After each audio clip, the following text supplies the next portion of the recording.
The Galactic Military Academy's holographic displays flickered to life as Commander Zethkri began the tactical briefing. Rows of cadets from across the known systems, Altarian warriors with their crystalline exoskeletons, vegan telepaths whose minds could coordinate entire fleets, and hulking Rigelian shock troops bred for warfare, leaned forward in anticipation. "Today we examine the Battle of Therian Pass," Zethkri announced, his mandibles clicking with what the universal translator rendered as reverence. The engagement that military strategists still claim violates the fundamental laws of warfare. A three-dimensional map materialized above the lecture hall, showing the narrow mountain passage on the frontier world of Kepler 442b.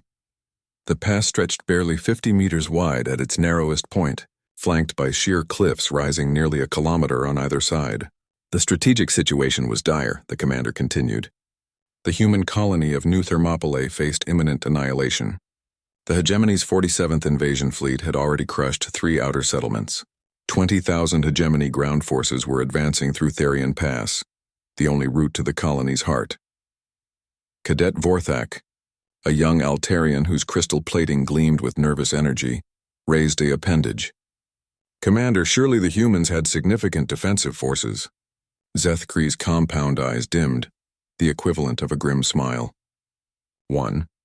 A single human soldier volunteered to hold the pass while evacuation ships lifted the colonists to safety. His name was Sergeant Marcus Chen.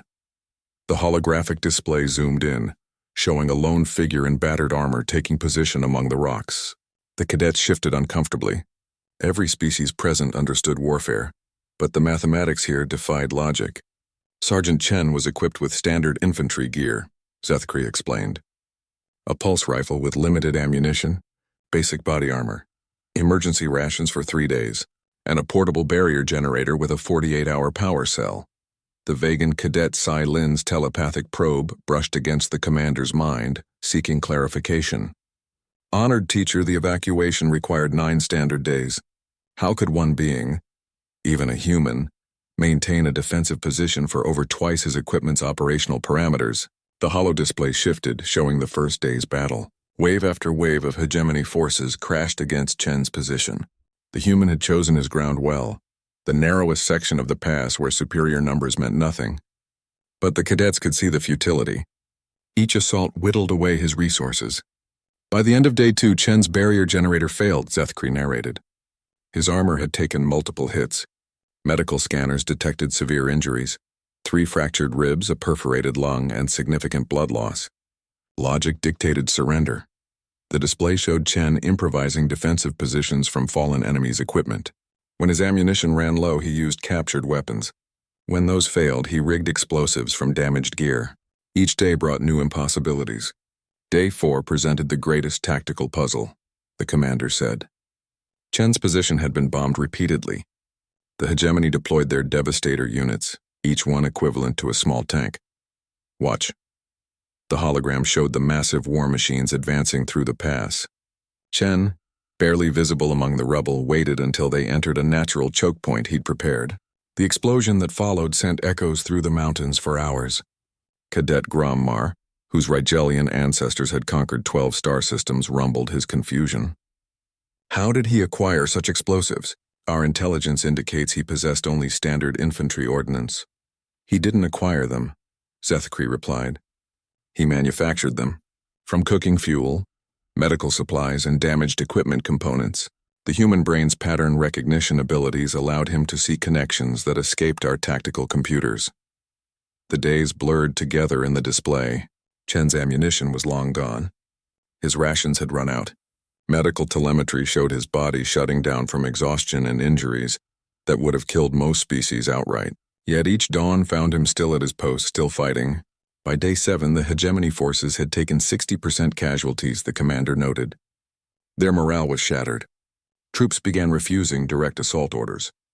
Chen had become something beyond a soldier in their minds, a force of nature inevitable as entropy itself.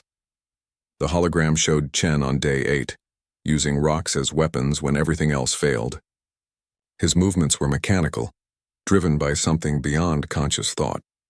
He'd collapsed twice but crawled back to his position each time. The evacuation completed on day 9, Zethkri announced.